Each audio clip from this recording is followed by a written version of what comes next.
तो आदाब, नमस्कार, गुड इवनिंग, सत श्री अकाल। एक बार फिर आप तमाम लोगों का स्वागत है क्राइम तक की कहानी के इस एपिसोड में। उम्मीद है पूरी फैमिली अच्छी होगी, अपना और अपनों का ख्याल रख रही होगी। इस पूरी दुनिया में वो तमाम लोग, हम आप सभी बहुत खुशनसीब हैं जो एक आज़ाद देश में रहते हैं, जहाँ हमें हर चीज़ की आज़ादी है। बट सोचिए, जिस देश में बिल्कुल आज़ादी ना हो और जहाँ के शासक या रूलर, डिक्टेटर, उसके इशारे पर ही पूरा देश चल रहा हो, वहाँ के लोगों की क्या हालत होती होगी। नॉर्थ कोरिया इसी दुनिया में, इसी धरती पर एक ऐसा देश है जिसके अंदर से खबरें बहुत कम आती हैं और जब भी आती हैं बहुत छन छन कर आती हैं। उसकी वजह यह है कि वहाँ एक शख्स है, एक डिक्टेटर, एक रूलर, जिसका नाम है किम जोंग उन। छोटे से कद का, गोल मटोल। उस देश में उस कहा हर शब्द कानून होता है और उस देश से जो भी बाहर भागने की कोशिश करता है उसका अंजाम मौत या फिर मौत से बदतर जिंदगी होती है। आज की कहानी उसी नॉर्थ कोरिया की कहानी है। कहानी बेहद अफसोसनाक। इस नॉर्थ कोरिया के लोग अपनी मर्जी से नहीं जीते। सरकारी फरमान, वहाँ के अफसरान और किम जोंग उन की मर्जी के साथ ही वो सांस लेते हैं। हर चीज़, सोने से लेकर उठना, खाना पीना, क्या पहनना है, कैसे रहना है, किस तरह के हेयर स्टाइल होंगे, पैदल चलना है, गाड़ी में चलना है, मतलब हर छोटी छोटी बातों के लिए। गाने सुनने हैं कि नहीं, फिल्में बाहर की देख नहीं सकते, मनोरंजन जो भी करेंगे वो सब दायरे में रहकर। हर चीज़ पर पहरा है, सांस तक पर पहरा है इस देश में। तो ऐसे देश में कोई भी रहना नहीं चाहेगा, निकलना चाहेगा, क्योंकि उसे घुटन महसूस होती है। और आज की कहानी एक ऐसी ही लड़की की कहानी है जब नॉर्थ कोरिया से बाहर निकली, किस हालात में निकली, और बाहर आने के बाद उसने दुनिया के सामने जो सच रखा वो सच रोंगटे खड़े करने वाला है। कहानी है एक लड़की की जिसका नाम है योनमी पार्क। योनमी पार्क नॉर्थ कोरिया के रहने वाली एक लड़की। उम्र इसकी बहुत कम थी जब इसे एहसास हो गया था कि इस देश में जीना कितना मुश्किल काम है। एक नॉर्थ कोरिया में जगह है हियसान। इसी हियसान में इसका जन्म हुआ। घर में माँ बाप, एक बहन। बाप चूँकि चाइना बॉर्डर के करीब ये इलाका था नॉर्थ कोरिया का, तो स्मगलिंग का काम किया करता था। बहुत सारे सामान, वो कपड़े, सिगरेट, चीनी, मेटल, ये चाइना से वो स्मगल करके नॉर्थ कोरिया में लाता और चुपचाप लोगों को बेचता, और कुछ नॉर्थ कोरिया से चाइना में स्मगल करता और वहाँ के लोगों को बेचता। एक दो बार पकड़ा गया, उसे सज़ा भी हुई। तो उसे लगा कि अब वो नज़र में आ गया है किम जोंग उन के सरकारी मुलाजिमों और वहाँ की सेनाओं के, तो अब इसलिए यहाँ रहना मुश्किल है, तो यहाँ से भागना चाहिए और कम से कम अपनी बीवी बेटियों को तो यहाँ से निकालना चाहिए। तो सबसे पहले उसकी 16 साल की एक बेटी, उस वक्त वो बड़ी थी और योनमी थोड़ी छोटी थी, तो उसने अपनी उस बड़ी बेटी को उसी जो उसका रास्ता था स्मगलिंग का, उसी रास्ते से कुछ ब्रोकर, कुछ दलालों के ज़रिए उसने नॉर्थ कोरिया का बॉर्डर, चाइना के बॉर्डर से उसको पार करा दिया। अब वो उसकी बहन वहाँ पहुँची और फिर वहाँ से निकल कर वो साउथ कोरिया पहुँच गई।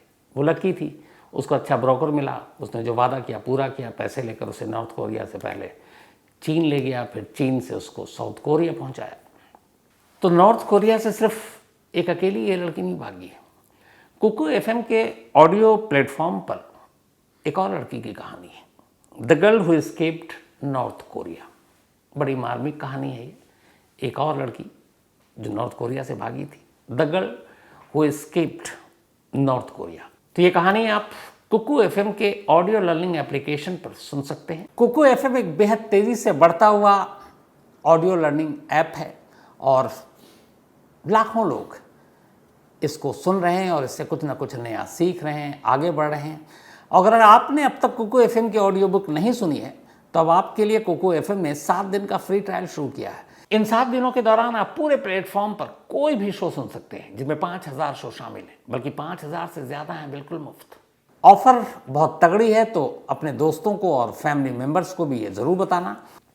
जब बहन चली गई तो इसके बाद अब योनमी और उसकी माँ की बारी थी। 2007 में बड़ी बहन गई थी अब उसके बाद ये लोग इंतज़ार कर रहे थे कि हम भी जाएं। कुछ वक्त बीता और आखिरकार एक दिन बाप ने कहा कि एक डील हो गई है और तुम दोनों यहाँ से अब बॉर्डर क्रॉस कर लो। चोरी छुपे बड़ी मुश्किल से छुपते छुपाते दोनों माँ बेटी नॉर्थ कोरिया का बॉर्डर क्रॉस करके चाइना में पहुँचती हैं। लेकिन योनमी अपने बड़े बहन की जैसी खुशनसीब नहीं थी। बॉर्डर तो पार कर गई, लेकिन जिस ब्रोकर के थ्रू इन लोगों ने बॉर्डर पार किया था उस ब्रोकर की नीयत डोल गई। बॉर्डर पार करते ही अब वो ब्लैकमेल करने लगा। उसने योनमी से कहा कि अगर तुम मेरे साथ रहोगी तो ठीक, वरना मैं यहाँ के चीन के अधिकारियों को बता दूंगा और फिर तुम जेल जाना पड़ेगा इलीगल, और या तुमको वापस भेज देंगे नॉर्थ कोरिया, फिर तो तुम्हारी सज़ाए मौत पक्की है। तो वो घबरा गई। अब वो उसके साथ रेप करना चाहता था। माँ सब ये सुन रही थी। माँ उसके आगे गिड़गिड़ाती है, कहती मेरी बेटी को बख्श दो, बहुत छोटी है।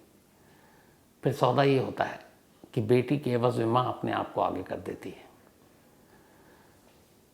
वो हैवान ब्रोकर उसकी माँ की इज्जत के साथ खेलता है और फिर उसकी माँ को एक दूसरे शख्स को बेच देता है। चूँकि माँ बेटी डरी हुई थी कि अगर ये इनकी बात नहीं मानेंगे तो फिर वापस नॉर्थ कोरिया भेजेंगे, फिर वहाँ ज़िंदगी ही नहीं है। तो फिर जब ज़िंदगी नहीं है तो फिर इज्जत का क्या करें। समझौता कर लिया। अब यहाँ हैवानियत का खेल शुरू हुआ योनमी के ऊपर। एक छोटी बच्ची, उस वक्त उसकी उम्र थी करीब 13 या 14 साल। अब उस ब्रोकर को लगा कि माँ को तो बेच दिया, अब उसने योनमी के साथ जुल्म ढाना शुरू किया। लगातार उसके साथ ज़बरदस्ती करता और ये कहकर करता कि देखो तुम मेरी बात मान लो, मेरे साथ रहो, बीवी का दर्जा नहीं दूंगा पर रखूंगा, और फिर मैं तुम्हें तुम्हारी बहन के पास साउथ कोरिया भेज दूंगा और तुम्हारी माँ को भी, पूरी फैमिली एक साथ हो जाओगी। कुछ वक्त के बाद सब्र किया योनमी ने, उसके साथ रही, अपने आप को नुचती खसोटती देखती रही। लेकिन फिर उसने बहुत दिनों बाद, शायद उसका मन भर गया, उसने वादा पूरा किया। अब उसने उसके बाप को भी उसी रास्ते से चीन बुला लिया, बॉर्डर पार करके नॉर्थ कोरिया से। अब पूरा परिवार नॉर्थ कोरिया पार कर चुका था। बाप योनमी के पास आता है। सामने वाले उस दलाल का मन भर चुका था। वो माँ बेटी को बुलाता है। उसके बाद बाप के साथ उनको एक क्रिश्चियन ऑर्गेनाइजेशन जो एक NGO के तौर पर काम कर रही थी वहाँ पर, उनके पास भेज देता है और कहता है कि ठीक है, अब तुमको हम आज़ाद करते हैं। अब तीनों बाप माँ बेटी सभी आज़ाद थे। वो ऑर्गेनाइजेशन इनको फिर चीन से मंगोलिया ले जाती है और मंगोलिया जाने के बाद ये तीनों वहाँ से साउथ कोरिया पहुँचते हैं एक शरणार्थी के तौर पर। साउथ कोरिया के बहुत सारे लोग ऐसे जो तकलीफ़ में थे, जो अपनी जान बचाकर निकले, उनकी मदद कर रहा था। करीब 7 साल के बाद माँ और दोनों बेटियाँ, इनका मिलन होता है साउथ कोरिया में। बाप भी वहीं, साउथ कोरिया सरकार ने इनकी मदद की। तीनों ने वहाँ नए सिरे से अपनी ज़िंदगी को बसाना शुरू किया। बड़ी बहन और माँ और बाप ने तो सब कुछ समझौता कर लिया था, लेकिन छोटी बेटी यानी योनमी यार्क के जहन में वो सारी चीज़ें ताज़ा थी जो उसके साथ चीन में हुआ और उससे पहले जो बरसों उसके और उसके बाकी उसकी जैसी लड़कियों के साथ नॉर्थ कोरिया में हुआ। उसने कहा कि नहीं, अब वो साउथ कोरिया में खामोश अपनी ज़िंदगी नहीं गुजारेगी, बल्कि ह्यूमन राइट्स के लिए लड़ेगी, पूरी दुनिया को अपनी कहानी बताएगी। इसके बाद सबसे पहले उसको आयरलैंड डबलिन में एक मौका दिया गया, एक प्लेटफॉर्म दिया गया, एक ह्यूमन राइट्स समिट में 2014 में। उसने वहाँ नॉर्थ कोरिया की सच्चाई बताई कि इस दुनिया के नक्शे पर नॉर्थ कोरिया के अंदर जो होता है उसकी सच्चाई 2% भी बाहर नहीं आती है। उसकी जब सच्चाई सुनी, लोगों के रोंगटे खड़े हो गए। उसके बाद अब उसे हर फोरम पर इनवाइट किया जाने लगा। Columbia University School of General Studies ने इस डबलिन के उसके भाषण को सुनने के बाद योनमी यार्क को अमेरिका आने की दावत दी। वो वहाँ पहुँची और वहाँ पर उन्होंने कुछ ऐसे स्टूडेंट्स को अपने यहाँ रखते हैं जो इस तरह की आवाज़ उठाते हैं। वहाँ जाने के बाद योनमी अब वहीं रहने लगी। एक अमेरिकन लड़के से प्यार हुआ, उसको उसकी सारी कहानी मालूम थी। दोनों ने तय किया कि वो शादी करेंगे। दोनों ने शादी कर ली, उनका एक बेटा हुआ और अभी ये तीनों शिकागो में बहुत हंसी खुशी अपनी ज़िंदगी गुजार रहे हैं। अब सवाल ये है कि ये सारी चीज़ें तो हो गई, लेकिन बाहर आने के बाद यूनामो ने क्या खुलासा किया था, जिसको लेकर पूरी दुनिया में एक वक्त कोहराम मचा। तमाम इंटरनेशनल मीडिया ने उसको प्रमुखता से छापा, दिखाया, और ऑर्गेनाइजेशन ने उसे बुलाया और उसकी ज़ुबानी नॉर्थ कोरिया की कहानी सुनी। तो अब बारी उसी कहानी को सुनाने की है। कहानी प्लेजर स्क्वाड की। यूनामो ने जो कहानी सुनाई वो सिहरन पैदा करती है।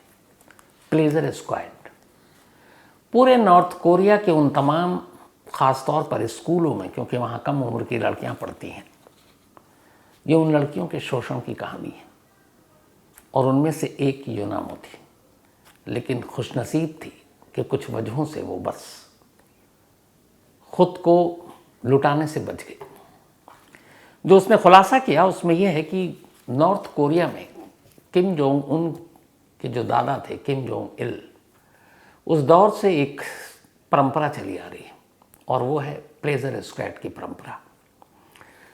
70s के दौर में जब किम जोंग इल के पिता बीमार पड़े तो किसी ने उससे कहा कि अगर कम उम्र की लड़कियों को इनके साथ रखोगे तो इनकी उम्र बढ़ेगी।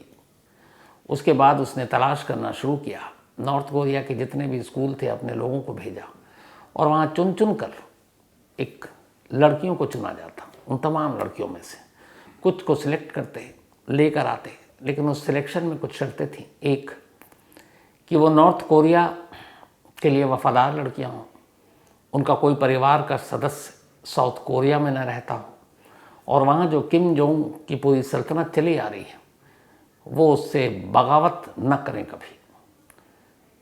इन सब के बाद खूबसूरत होनी चाहिए, उनके पूरे जिस्म में कोई दाग नहीं होना चाहिए, और वो कभी सवाल ना पूछे।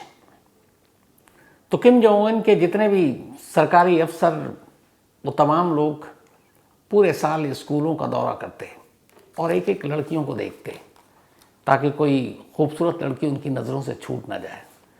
फिर उनमें से वो हर बार 25 लड़कियों को कई दौर के सिलेक्शन के बाद फाइनल करते, और आखिर में उन 25 लड़कियों को किम जोंग उन या उससे पहले उसके फादर, उसके दादा के सामने परोसा जाता था। ये सिलसिला 1970 से चला रहा था। यूनामो याक के मुताबिक उसको 2 बार सिलेक्ट किया गया। पहली बार उसको जब सिलेक्ट किया गया तो उसे मालूम था कि उसकी ज़िंदगी क्या होनी है, क्योंकि वहाँ पर प्लेजर स्क्वाड के बारे में सब जानते थे। लेकिन उसका किस्मत ने साथ दिया। जब पहले फेज़ में उसको चुना गया, अब सेकंड फेज़ में जाना था, तो उसकी फैमिली स्टेटस बीच में आ गई। चूँकि वो एक गरीब थी, फादर के बारे में पता था कि ये स्मगलर है, चाइना बॉर्डर के साथ छोटी मोटी चोरियां करता है। तो किम जोंग उन के महल तक पहुंचने के लिए स्टेटस फैमिली बहुत ज़रूरी थी, कि थोड़ी हाई स्टेटस से हो, फैमिली बेदाग हो, साउथ कोरिया से कोई मतलब नहीं हो। तो जब फैमिली स्टेटस पता चला तब उसे साइड कर दिया गया। उसी के कई दोस्तों को, उनमें से एक एक कर कई स्टेज में फाइनल उनका सिलेक्शन हुआ था। जो पूरे सिलेक्शन का जो प्रोसेस था, जो बताया है यूनामो ने, वो ये है कि पहले तो सबसे 1000 लड़कियों में से वो करीब 200 लड़कियों को चुनते हैं। फिर उन 200 लड़कियों को ले जाने के बाद उनको एक एक बारीकी से उनका मुआयना होता है, family status, background, record, criminals, south Korea का रिलेशन, ये सब चेक किया जाता है। जब सब चेक हो जाता उसके बाद फिर उनके जिस्म पे दाग देखे जाते, उसमें से भी कई लड़कियों को फिर रिजेक्ट कर दिया जाता, और आखिर में जो सबसे खूबसूरत 25 लड़कियां होती उनको फाइनल ट्रेनिंग दी जाती, और उनको ट्रेनिंग देने के बाद इस प्लेजर स्क्वाड का हिस्सा बनाया जाता। प्लेजर स्क्वाड की शर्त यही थी कि इसमें सिर्फ 25 लड़कियां होंगी। उसके बाद जब ये प्लेजर स्क्वाड का हिस्सा हो जाती तो फिर इन्हें ख़ास ट्रेनिंग दी जाती, उठने की, बैठने की, बात करने की, कपड़े पहनने की। और जब सब कुछ हो जाता तो फिर इन 25 लड़कियों को 3 अलग अलग स्टेज पे काम करना होता। पहला, इन्हें जो भी किम जोंग उनके या उनके बड़े सरकारी अफसरान, आर्मी के लोग, उनको खुश करना। दूसरा, उनके लिए म्यूज़िक, डांस, ये सारी चीज़ें करना। और तीसरा, फिर एक सेक्स स्लीव की तरह परोस दिया जाना अलग अलग बड़े बड़े कमांडर अफसरों के आगे। और ये सारी एक मुद्दत में होती है, एक टाइम फ्रेम के अंदर होती है। जब ये तीनों चीज़ें हो जाती और उसके बाद अब ये होता कि काफ़ी दिन हो गए, क्योंकि प्लेजर स्क्वाड हर बार रिन्यू होना था हर साल, तो फिर लगता कि अब ये किसी काम के नहीं है। तो फिर जो किम जोंग उन के महल के बॉडीगार्ड या फिर सरकारी या फौजी अफसरान बड़े बड़े उनके जो बॉडीगार्ड और सिक्योरिटी गार्ड होते, उनसे कहा जाता अब तुम इनसे शादी करो। अब सोचिए एक बॉडीगार्ड, उसे पता है कि इन लड़कियों के साथ क्या जुल्म हो रहा, हालांकि वो भी उसका पार्ट है, आवाज़ उठाएगा नहीं क्योंकि जान जाएगी। तो जब सब कुछ हो जाता तो फिर उनके सर बांध दिया जाता और कहा जाता कि अब तुम लोग इससे शादी करो। दो लड़कियां, तो खुलासा किया इसने यूनामो ने कि वहाँ जाने के बाद जब उनको जानवरों की तरह नोचा खसोटा जाता, एक एक दिन में कई कई मेहमानों के सामने परोस दिया जाता, तो उन्हें लगता कि इससे अच्छा तो मौत है, गले लगा लो। अगर किसी ने मरने की कोशिश की तो उसको मारते तो थे, लेकिन और तकलीफ दे मौत देकर। जिन लोगों ने वहाँ से निकलकर भागने की कोशिश की उन लड़कियों का कभी पता नहीं चला। जिन लोगों ने इन सारी चीज़ों से हार कर गार्ड बॉडीगार्ड से शादी कर ली, उनके परिवार वालों ने उन्हें जिंदा देखा, और जो नहीं इन सारी चीज़ों को जिन्होंने माना, उनकी शक्ल उनके घर वालों ने कभी नहीं देखी। यूनामो सिर्फ इस मामले में लकी थी क्योंकि उसके फादर का रिकॉर्ड ठीक नहीं था और उसका फैमिली स्टेटस इतना हाई नहीं था। जो दूसरी इसमें कहानी है वो ये है कि फैमिली स्टेटस को देखते हुए वहाँ के जो बड़े ताकतवर लोग हैं नॉर्थ कोरिया में, उनके अपने परिवार तक नहीं बचे। उनके परिवार की लड़कियां भी अगर किसी स्कूल में हैं, और ये जो प्लेजर स्क्वाड चुनने वाली जो कमेटी है, बाकायदा कमेटी होती है, उसमें मेंबर होते हैं जिसमें सारे मार्किंग देते हैं कि ये इस लड़की में अगर इतने नंबर हैं तो ये परफेक्ट है। उनके सीनियर्स को भी पता नहीं होता कि ये हमारे बॉसेस के घर की बच्चियां हैं, लेकिन वो अपनी कमेटी है, कमेटी के कुछ उसूल हैं, उसी हिसाब से सिलेक्ट कर रहे हैं। कई ऐसी चीज़ें आई कि जब इन लड़कियों को प्लेजर स्क्वाड में बना लिया गया और उसके बाद किम जोंग उन के महल में इनको पेश किया गया और फिर बड़े बड़े अफसरों के सामने उनको परोसा जाना था, या उनका डांस और बाकी चीज़ें हो रही थी, उनसे कई बच्चों के बाप उसी महफिल में शामिल थे और उन्हें पता भी नहीं था कि उनकी बच्चियाँ यहाँ आई। वो किसी और तफरीह और मनोरंजन के लिए पहुँचे, लेकिन मुंह नहीं खोल सकते, इसलिए उन्हें मालूम है किम जोंग उन के सामने मुंह खोलने का मतलब है सिर्फ मौत।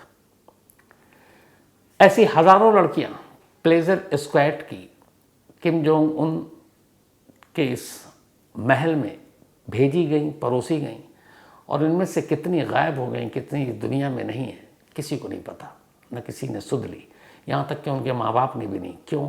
क्योंकि उनके माँ बाप को भी पता है मुंह खोलने का मतलब सिर्फ मौत है।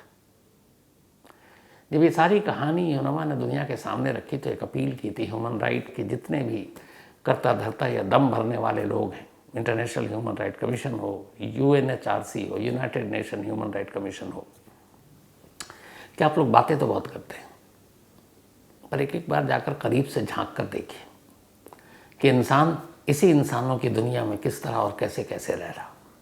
एक लड़की की आप बीती थी, सैल्यूट है यूनामो को, जिसने इतने सब कुछ सहने के बाद खड़ी रही, डटी रही, और आज कहती है कि मैं चाहती हूँ कि मेरी हर बात किम जोंग उन तक पहुँचे। उसने इसी वजह से अपना एक यूट्यूब चैनल खोल रखा है, और उस यूट्यूब चैनल के ज़रिए वो नॉर्थ कोरिया की ही सारी बातें करती है और नॉर्थ कोरिया के लोगों को जगाने की बात करती है। और उसका ये कहना है कि मुझे यकीन है कि मुझे इसी मौत से पहले नॉर्थ कोरिया में बदलाव देखूंगी और मैं एक बार वापस अपने घर नॉर्थ कोरिया जाऊंगी। हालांकि फ़िलहाल वो शिकागो में है। इसी नॉर्थ कोरिया के बारे में, ये तो सिर्फ प्लेजर स्क्वाड की बात कर रहा हूँ, नॉर्थ कोरिया कभी फुटबॉल बहुत अच्छा खेला करती थी। 1966 में पहली बार कोई एशियन टीम थी जो वर्ल्ड कप फीफा में क्वार्टर फाइनल में पहुंची थी, बहुत बड़ा उलटफेर करते हुए। तब इटली को नॉकआउट कर दिया था नॉर्थ कोरिया ने, और एशिया की पहली टीम थी जो फीफा वर्ल्ड कप में क्वार्टर फाइनल में पहुंची थी। तो पूरी दुनिया ने कहा ये क्या हो गया, इटली जैसी टीम को नॉर्थ कोरिया ने बाहर कर दिया। बड़ी मतलब ये था कि अब जश्न होगा, इससे अच्छी टीम कुछ नहीं। 1966 की बात है। लेकिन फिर अगला मैच पुर्तगाल से वो हार गए, शायद 3-2 का स्कोर था। जैसी हारी, लगा नॉर्थ कोरिया की टीम को इस बार जाएंगे तो उस वक्त जो किम जोंग इल स्वागत होगा, बड़ी खुशी होगी। बट वहाँ जब पहुँचे तो इन सारे फुटबॉलर को सज़ा दी गई। सज़ा दी गई कि तुम हार कैसे गए, तुम 3-2 से कैसे हार गए। और उसके बाद जो मैनेजर है उसको कहा गया कि अब तुम लेबर का काम करोगे। मैनेजर से मजदूरी कराई गई, फुटबॉलरों को सज़ा दी गई, पब्लिकली ह्यूमिलेट किया गया। और कहते हैं कि उनमें से कई तो ऐसे थे जो गायब हो गए। सेम उसके बाद एक और वर्ल्ड कप में जब नॉर्थ कोरिया की टीम पहुंची तो वहाँ पर उसने शुरू के 3 मैच खेले थे। तो नॉर्थ कोरिया को ये लगा था कि यार ये मैच तो टीम इतना अच्छा खेलेगी नहीं, और पहला ही मैच ब्राज़ील से था। इत्तेफाक से ब्राज़ील से 2-1 से सिर्फ हारी, इनको लगा था 8-10 गोल से हारेगी। तब वहाँ पे मैच लाइव नहीं दिखा रहे थे। तब फिर किम जोंग ने ऑर्डर दिया कि नहीं, हमारी टीम अच्छा खेल रही है, अगला मैच लाइव दिखाएंगे। बदकिस्मती देखिए, नेक्स्ट मैच जो था वो पुर्तगाल से था, पुर्तगाल रोनाल्डो वाली टीम, और नॉर्थ कोरिया 7-0 से हार गई।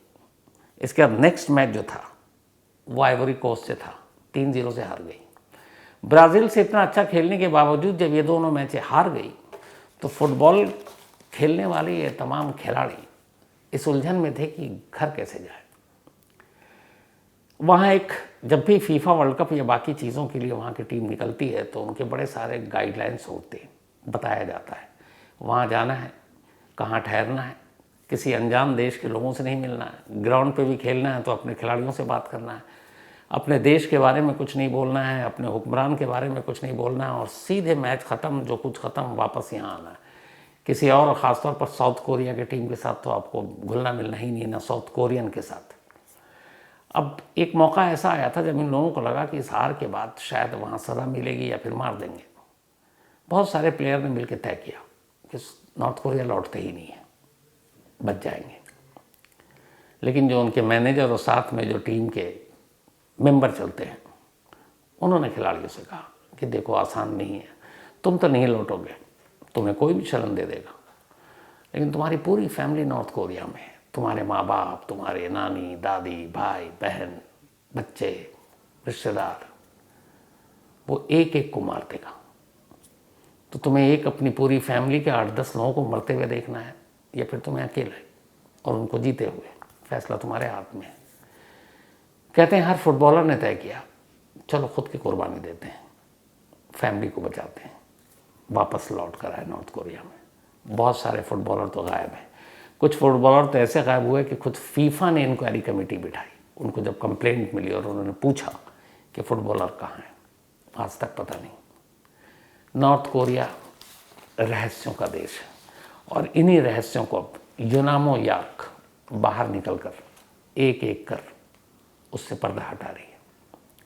पता नहीं अभी और कितनी कहानियाँ होंगी इसमें, लेकिन वाकई अजीब देश और अजीब शासक है और उसके अजीब शौक है। पूरे नॉर्थ कोरिया में हेयर स्टाइल वही होता है जो किम जोंग उन का होता है। किम जोंग उन से हट कर अगर किसी ने अपने बाल कटा लिए, जेल उसका इंतज़ार करती है। तो आज की कहानी में इतना ही, लेकिन कहानी ख़त्म करूँ उससे पहले वही अपना सिलसिला। आज हमारे सीनियर कैमरामैन कृपाल सिंह जी, जिनके साथ मैं इराक गया था, मौसूल गया था, बड़े अच्छे इंसान हैं, जिनका मैंने खाना खाया था वहाँ पे, वो ले गए थे वेज और मैं भी वेजिटेरियन बन गया तो उन्होंने खूब खिलाया। तो उनकी धर्मपत्नी, उनकी वाइफ और उनकी धर्मपत्नी यानी पूनम सिंह जी का बर्थडे है। तो हैप्पी बर्थडे भाभी, आप हमेशा अच्छी रहें, खुश रहें, और इनके दोनों लायक बहुत बेटे भी हैं। शिकारपुरी भी कह रहे हैं कि मेरी तरफ से भी विश कर दीजिए, तो विनोद शिकारपुरी भी पूनम भाभी आपको विश कर रहे हैं। एंड कृपाल भाई, एंजॉय योर डे, पार्टी बाद में दे दीजिएगा। सर्वेश निर्मल, इनका भी आज जन्मदिन है, तो हैप्पी बर्थडे सर्वेश जी। और ये यूपी पुलिस में है, तो सर्वेश भाई कभी मौका मिला तो आपसे ज़रूर मिलूँगा, एंड हैप्पी बर्थडे। सूफियान सारा हसन, इनका भी बर्थडे है, तो हैप्पी बर्थडे सूफियान सारा। और ये टीचर फिरोज़ा की बिटिया है और मलेशिया से हैं। अब इन्होंने टीचर फिरोज़ा लिखा, तो टीचर आप टीचर हैं वो वाली, उस्ताद वाली या फिर टीचर आपके नाम में ही है, बताइएगा ज़रूर। But happy birthday Sufiyan. साथ ही रोहित साहू, कल इनका जन्मदिन है, कल संडे है, कल कहानी तो होती नहीं है, कल फॉलो अप होता है। तो हैप्पी बर्थडे रोहित आज ही आपको, और ये भेजा एकता कश्यप ने है।